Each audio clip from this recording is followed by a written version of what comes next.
Cứu. Gì vậy? Cứu cái phòng cấp cứu. Là sao? Bị chiếm rồi. Cái gì? Bị chiếm. Bác sĩ Nam. Phòng cấp cứu. Phòng cấp cứu. Trời ơi.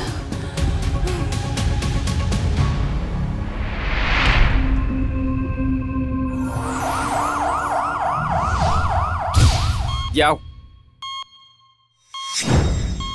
Mày giả mạnh. Cậu có biết hôm nay cậu đã làm cái gì không hả? Anh Hoài.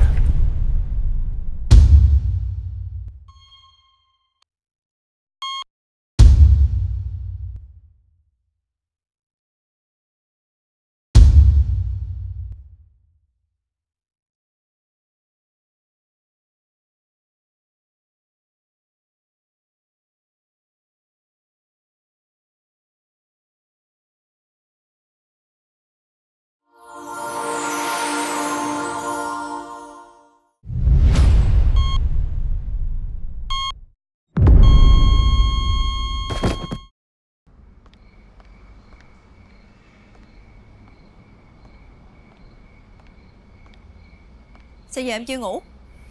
Em cũng không biết nữa. Em có cái này, chị có muốn coi không? Nhưng mà trễ rồi. Đi coi. Giỡn đó đi. Thiệt. Đi.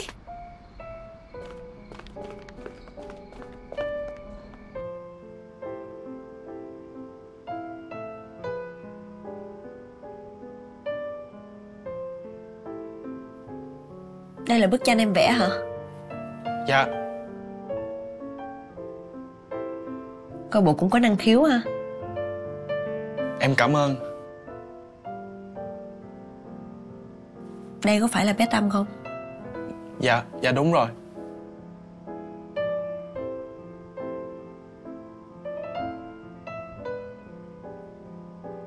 Vậy còn ở trên là thiên đường hả? Chọn yêu thương, chọn hạnh phúc. Chị hiểu rồi. Chị là một bác sĩ vừa thông minh và còn nhân hậu nữa. Em cảm ơn chị.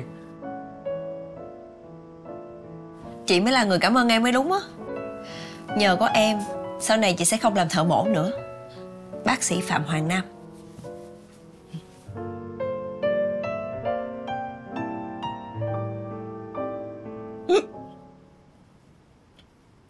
Nè, chị lên nhà mà không có gì cho chị ăn luôn hả? Để em đi lấy.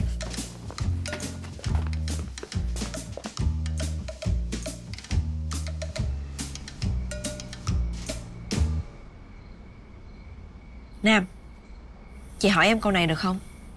Dạ. Là tại sao anh của em lại lên thiên đường vậy?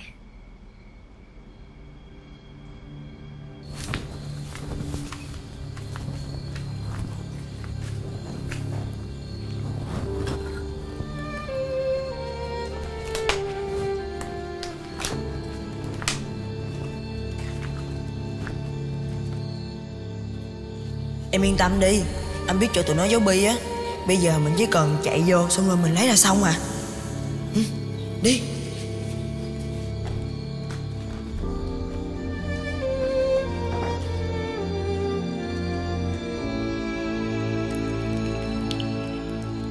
Đi từ từ thôi, chỗ này nó nguy hiểm lắm.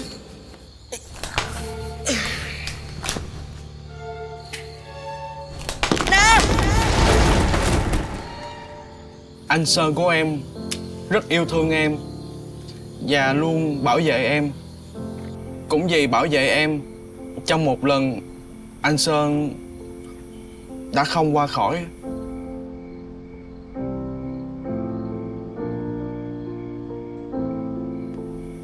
Con dao đó quan trọng đối với em lắm hả? Đây là món quà sinh nhật anh Sơn tặng cho em trước khi lên thiên đường. Anh Sơn nói với em phải trở thành bác sĩ. Nhớ chưa? Bộ đồ chơi bác sĩ anh Sơn phải để dành mới có thể mua cho em được. Em phải thực hiện lời hứa với anh Sơn. Dù bất cứ giá nào, em cũng phải trở thành bác sĩ ngoại khoa.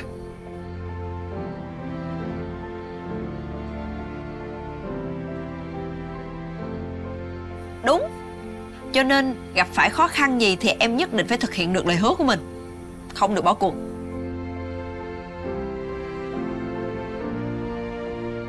Cố lên. Cố lên.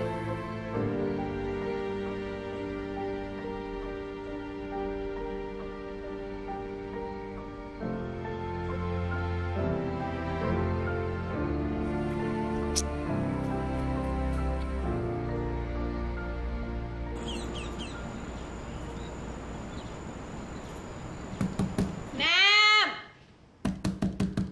Dậy đi! Nam! Ngủ mà không thèm khóa cửa nữa. Nam ơi, dậy đi, dậy đi, dậy đi! Nam! Dậy đi! Trễ giờ rồi, phải đi làm thôi. Hôm nay Chủ nhật mà. Chủ nhật? Ừ.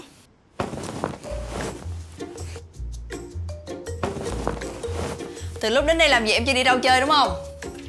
Con muốn đi đâu không? Cà phê, xem phim hay là ăn món em thích? Cái gì cũng được, tùy em chọn á. Chị cho em 3 giây để suy nghĩ.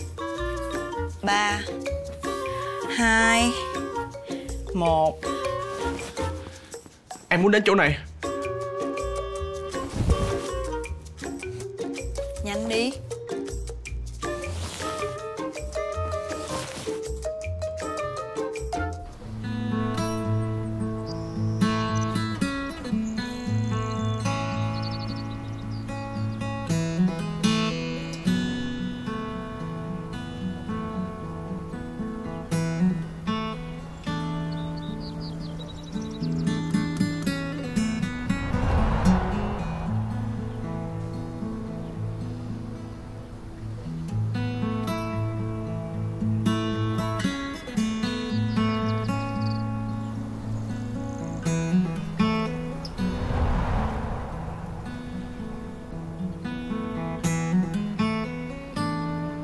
Nam, nếu em không làm bác sĩ khoa ngoại nhi nữa, em có muốn làm việc khác không? Dạ không. Em không muốn làm bất cứ việc gì ngoài bác sĩ khoa ngoại nhi, vì đó là ước mơ của em. Nhất định.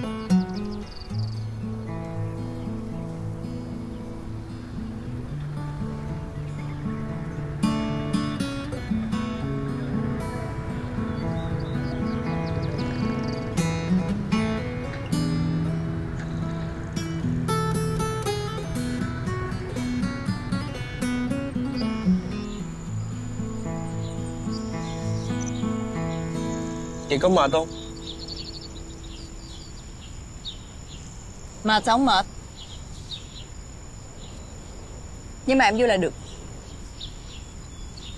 Lại tưởng thiệt nữa chứ gì. Nhìn cái mặt. Sao? Giúp con tôi chứ. Giúp con tôi với. Nó bị hóc kìa. Tránh ra đi, để tôi sao.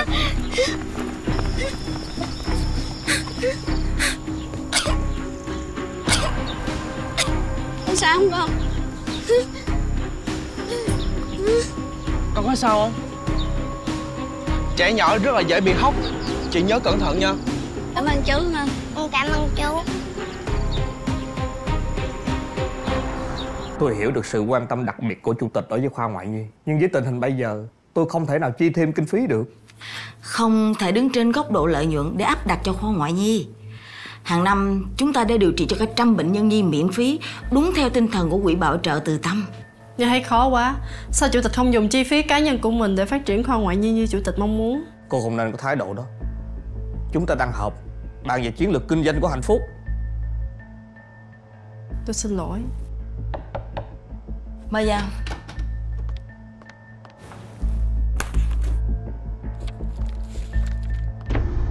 Quỹ Bảo trợ Xã hội Từ Tâm xin trân trọng thông báo với quý bệnh viện Hạnh Phúc. Do một số lý do bất khả kháng nên kể từ đầu quý 3, Quỹ ngừng việc tài trợ kinh phí thường xuyên cho khoa ngoại nhi, Bệnh viện Hạnh Phúc. Việc ngừng nguồn kinh phí thiện nguyện này chỉ mang tính chất tình huống trong hạn định. Chúng tôi cam kết sẽ tiếp tục cộng tác cùng với quý bệnh viện khi đủ điều kiện để tiếp tục việc khám, điều trị cho bệnh nhi đúng tinh thần thiện nguyện theo tiêu chí của Quỹ Từ Tâm.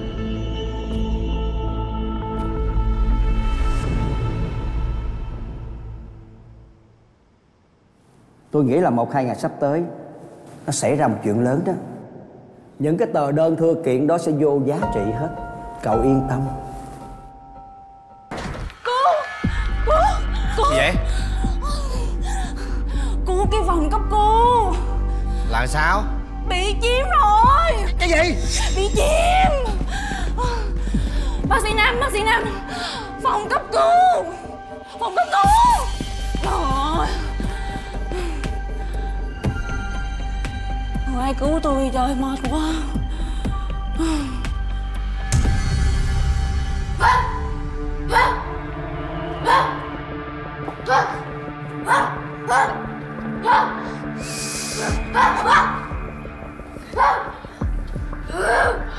Nam, cẩn thận đã. Nam, hay là thôi đi em. Ủa, điều dưỡng Minh đâu? Trời ơi, chị chưa biết gì hả? Biết gì? Anh Minh chạy theo bác sĩ Nam để giải cứu rồi. Giải cứu cái gì? Trời ơi, vậy là chưa biết thiệt. Có một bệnh nhân nhi chiếm hết phòng cấp cứu luôn. Em nói cái gì vậy? Bệnh nhân nhi làm sao chiếm phòng cấp cứu được? Em nói thiệt, em mới ở dưới đó chứng kiến xong nè. Nè, Trời ơi, ghê lắm chị. cô tưởng tượng gì vừa thôi nha cô Nga. Tôi nghĩ cô nên đổi nghề đi làm phim đi. Trời ơi, bệnh nhân nhi thì cùng lắm là chỉ là kích động rồi sợ người. Làm gì có chuyện chiếm phòng cấp cứu. Dạ. Wow, hồ sơ của chị nè, hồ sơ bệnh án. Để em nhập cho chị nha. Cha Minh nè, biết tài tôi.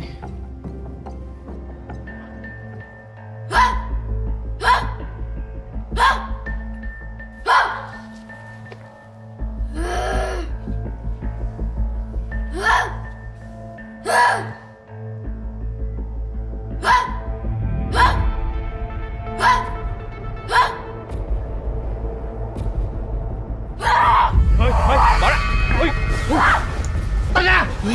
Tao ra. Cái ghê vậy? Sao? Kêu ổ dậy đâu đi. Có chuyện gì vậy? Bệnh nhi bị mất kiểm soát. Có vẻ bé bị vấn đề về thần kinh. Còn một đứa bé mà không giải quyết được nữa hả? Bệnh nhi này khỏe lắm anh. Không dễ mà đụng vô nó đâu. Nó còn cắn người nữa anh. Nó có hiểu chúng ta nói gì không? Tôi không chắc nữa. Giữ bé lại đi. Hiệp, lấy cho tôi một ly thuốc an thần. Hả? Midazolam. Nhanh.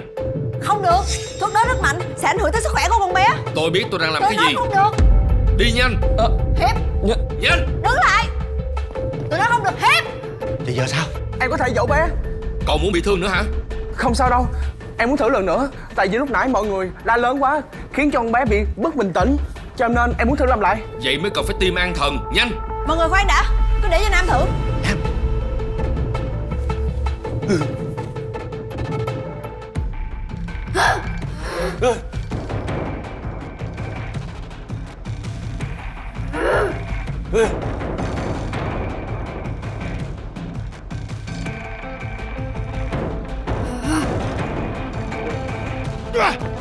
Không gây lại. Kêu ổ dậy lên. Buông bé ra đi. Buông tay đã.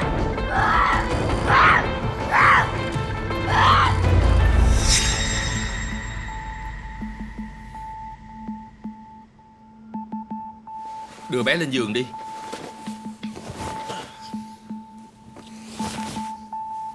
Bên khoa nội nhi đã khám tổng quát chưa? Họ nói không tiếp xúc được với con bé, cho nên không thể chẩn đoán được. Nhưng mà họ phát hiện xung quanh rốn bị tấy đỏ, cho nên mới liên lạc với chúng ta. Chào các bác sĩ. Anh là người nhà của bé. Bây giờ tạm thời là tôi. Là sao? Tôi là người đại diện của tổng đài Love Cool. Và tôi nhận được tin báo từ cơ quan chức năng về sức khỏe tình hình của bé. Chúng tôi đã phối hợp để giải cứu bé. Như các bác sĩ đã thấy, tình trạng sức khỏe của bé không ổn, cho nên tôi mới đưa bé nhập viện. Mình nói chi tiết chuyện này sau đi. Khám tổng quát cho bé đã. Siêu âm phần bụng, xét nghiệm máu. Nếu mà CT thì báo cho tôi biết. Rồi, đi thôi.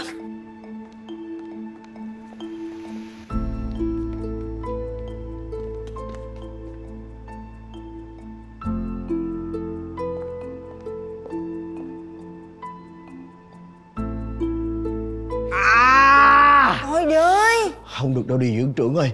Tôi mà cho điều dưỡng trưởng coi thì điều dưỡng trưởng ăn cỡ không nổi đâu, vết thương nó ghê lắm. Coi tôi rửa chứ không phải nó nhiễm trùng. Thôi được rồi, tôi chịu được mà. Đưa đây tôi coi cho. Không sao đâu. Nhưng mà sao vậy? Đây em nói cho chị nghe, do điều dưỡng Minh vật lộn với bệnh nhi mà manh động quá nên mới bị vậy đó. Cái cô này tôi đã dặn đừng kể những cái chuyện nhỏ nhặt đó mà, có gì đâu mà phải kể. Thật sự thì bệnh nhi nó quá hung hăng của Hạnh ra. Tôi phải mất hàng tiếng đồng hồ mới trấn an được tinh thần của bé. Nhưng không may là trong lúc xô xát tôi đã bất cẩn nhưng để lại vết thương quá nặng. Ê mấy đứa, sao lúc đó không quay đăng lên top coi Trường chịu nhiêu đó. Đó, hai đứa em lấy điện thoại ra tính quay rồi chứ bộ. Bớt đi, vết thương đang đau lắm nha, đừng có giỡn nha. Đưa coi đi. Anh Minh, bớt làm màu lại đi, vết thương có chút xíu à. Gì của Hạnh?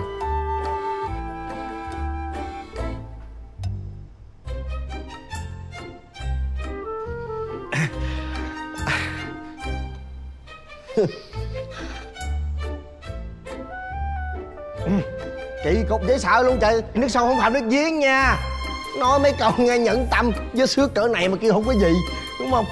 Này là vết móng tay của em bé lúc nãy cái bồng á. Này không biết có để lại sẹo không cô Hạnh ha? Viết bản kiểm điểm cho tôi. Rõ. Đưa chị coi, có sao không? Em nghĩ chắc chỉ bầm một chút thôi, không sao đâu. Lúc đó em nghĩ cái gì? Mẹ dám lại gần con bé vậy? Dạ, thật ra đó chính là giao tiếp với động vật. Em coi con bé như là động vật luôn á. Cho nên là em mới bò bò giống như con bé. Dạ, thật ra nói đúng hơn đó chính là giao tiếp cùng tần số. Tần số? Dạ, phải đẩy tim của động vật và tim của người trên cùng một đường thẳng. Như vậy thì từ trường xung quanh tim của động vật mới khớp với từ trường xung quanh tim của người. Như vậy thì mới có thể hình thành được giao cảm tốt nhất. Đó chính là nguyên tắc đầu tiên để thực hiện giao tiếp với động vật. Tim là nơi tập trung nhiều nhất về tần số bên trong cơ thể. Vì vậy chúng ta cần phải tập trung vào tim mới được có rồi. thể. Chị hiểu. Nhưng mà nên nhớ không được nói điều này ngay trước mặt anh Hoàng. Lý do tại sao là em hiểu rồi đó. Dạ em hiểu. Coi nè, chân tay gì mà yếu ớt. Tập thêm đi để cho khỏe. Đây nè, nè. Em tập cái gì vậy? Thì tập thể dục thể thao chứ cái gì. Dạ. Xin lỗi.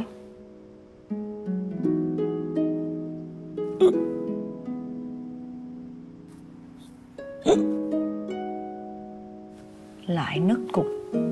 Chưa chịu khám bao tử cái gì? Lì hả? Dạ. Lì đi khám. Chắc không sao đâu chị. Bao tử hay không sao đâu. Chắc em đói bụng thôi.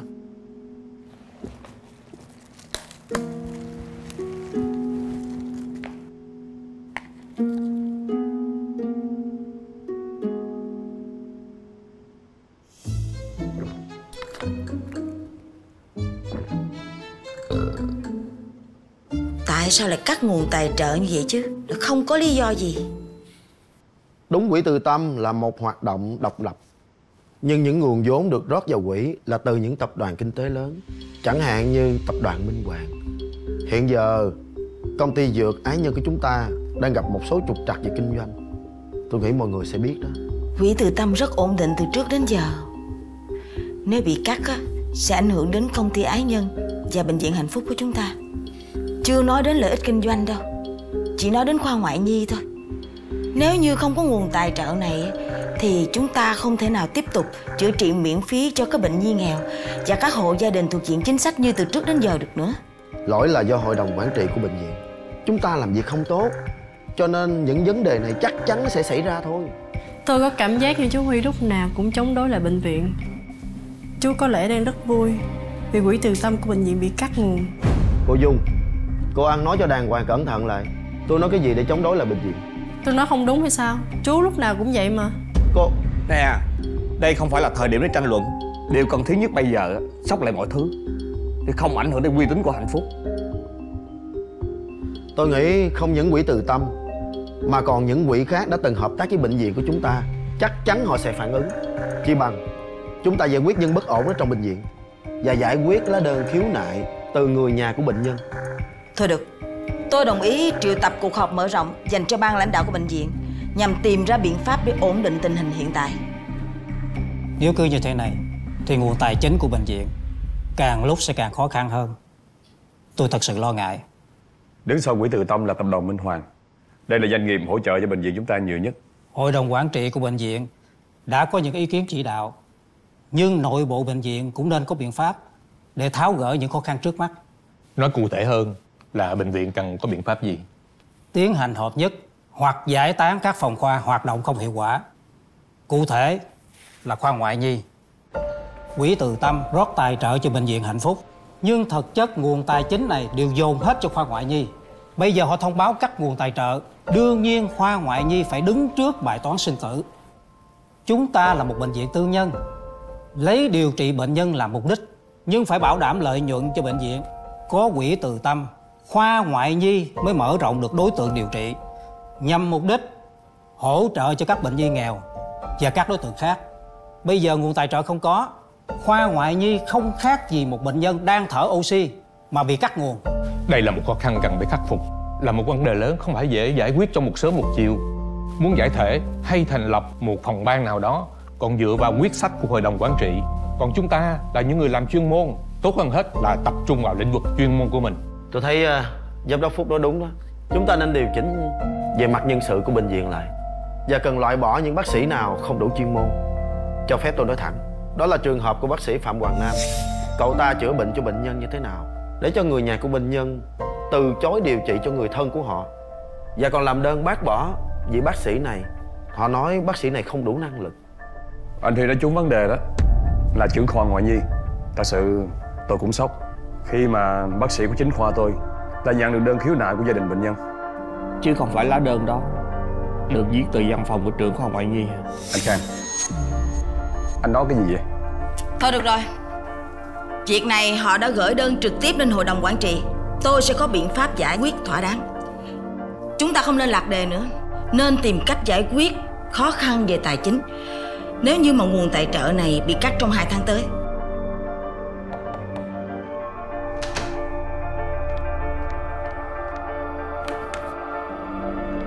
Tập đoàn SQ gửi công văn thông báo ngừng hợp đồng đầu tư với bệnh viện Hạnh Phúc. Tình trạng của bé Sinh như thế nào hả bác sĩ? Tôi đã kiểm tra kỹ tình trạng sức khỏe của bé Sinh. Ngoài dấu hiệu bất ổn về tâm lý thì ống niệu rốn dị thường, có dấu hiệu bị viêm nhiễm. Dưới rốn có nhọt nhỏ. Những gì bác vừa nói nó có ảnh hưởng nhiều đến tính mạng của con bé không à? Chỉ cần phẫu thuật cắt bỏ ống thông rốn. Nhọt nhỏ thì chúng ta có thể sử dụng thuốc kháng sinh. Khi mà tình hình sức khỏe ổn định rồi thì chúng ta sẽ tiến hành phẫu thuật. Như vậy thì tốt quá. Thật ra là tôi cũng muốn chia sẻ cho bác sĩ biết về hoàn cảnh của bé Sinh khá đặc biệt. Bé đang sống cùng ba và một người mẹ kế, nhưng mà họ đang bị tạm giam để điều tra về hành vi ngược đãi trẻ em của mình. Họ đã sống cùng nhau ở một trang trại chó ngoại thành, nhưng điều tôi không hiểu nhất, tại sao họ lại nuôi nhốt con bé trong nhà kho. Khi chúng tôi tìm đến thì chính mắt tôi thấy con bé đang sống cùng bầy chó.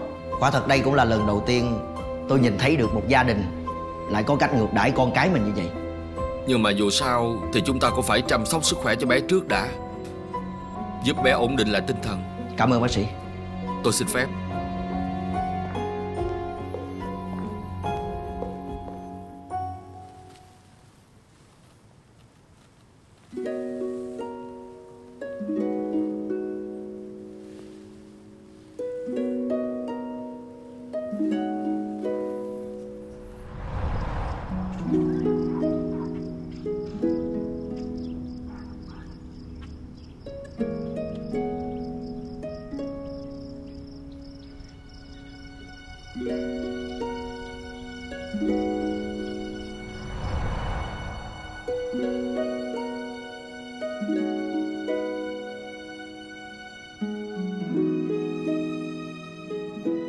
Người của khoa tâm thần họ nói gì?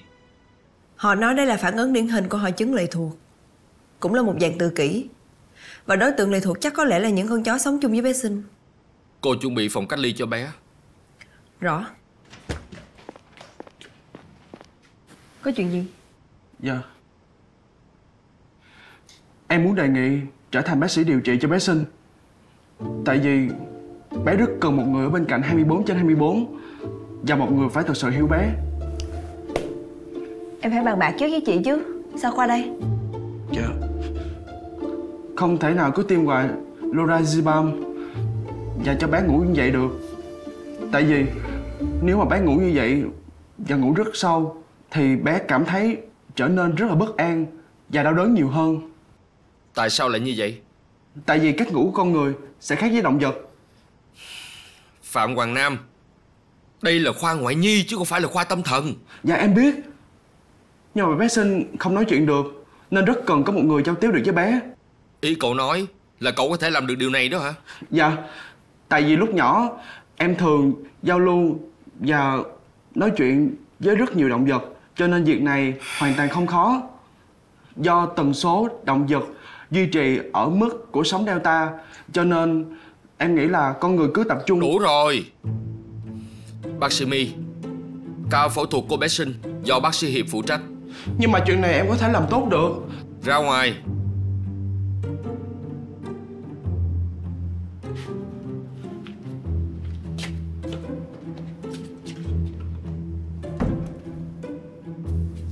Anh cứ để Nam chăm sóc cho bé Sinh đi. Thực ra bé Sinh rất có thiện cảm với Cô Nam. cũng về làm việc của mình đi.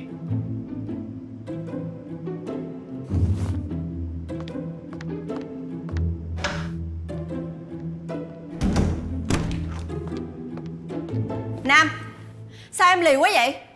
Chị đã nói là không được nói chuyện này ngay trước mặt anh Hoàng rồi mà. Với lại em có cần coi bé Sinh là động vật hay không vậy? Hiện tại hội chứng của bé Sinh là hội chứng lệ thuộc.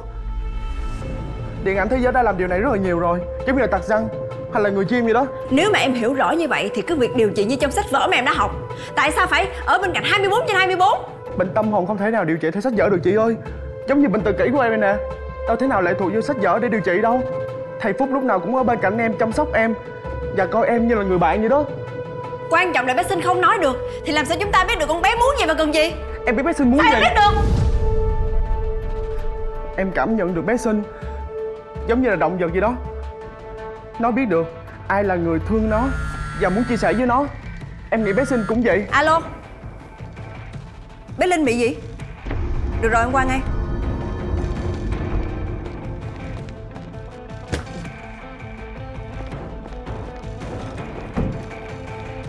Chào chị. Dạ chào bác sĩ. Con không khỏe chỗ nào hả? Dạ như vậy nè cô. Nó cứ đau ụt ụt ụt ụt.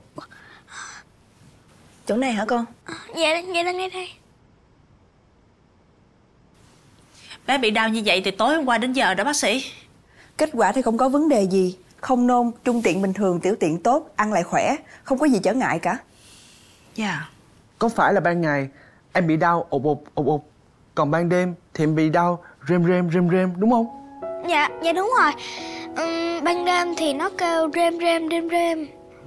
Dạ em không ngủ được. Dạ. Rốt cuộc là hai người nói cái gì vậy? Dạ.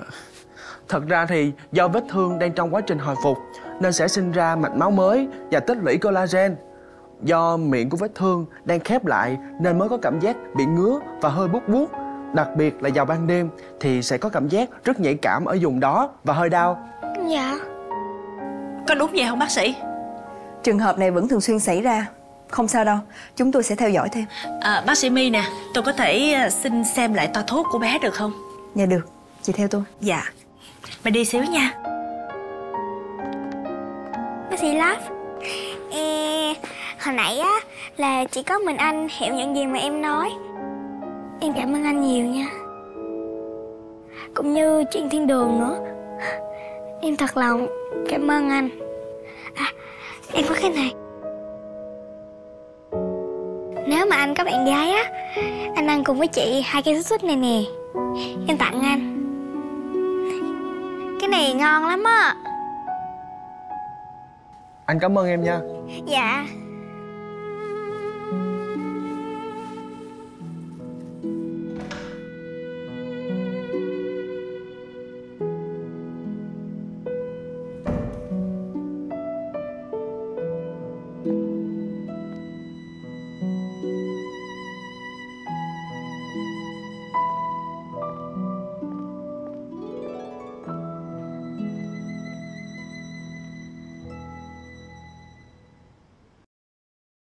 Tại sao lúc trước chú lại ủng hộ ba con tái hôn? Nếu mà lúc trước chú không ủng hộ thì bây giờ bệnh viện Hạnh Phúc đã khác rồi. Con sẽ lấy lại tất cả mọi thứ thuộc về con và ba của con. Nếu anh cảm thấy không vui thì tôi sẽ không để Nam điều trị cho bé Sinh nữa. Tôi cũng không muốn tình trạng này kéo dài. Cô cũng bắt đầu hiểu vấn đề rồi ha. Phạm Hoàng Nam ngay từ ban đầu không phải vì năng lực mà được tuyển chọn. Cho dù anh có tài giỏi đến đâu thì anh cũng chỉ là bác sĩ phẫu thuật suốt ngày trong phòng mổ. Anh phải cần có mục tiêu cao hơn, lớn hơn, và người thực hiện điều đó cho anh là em.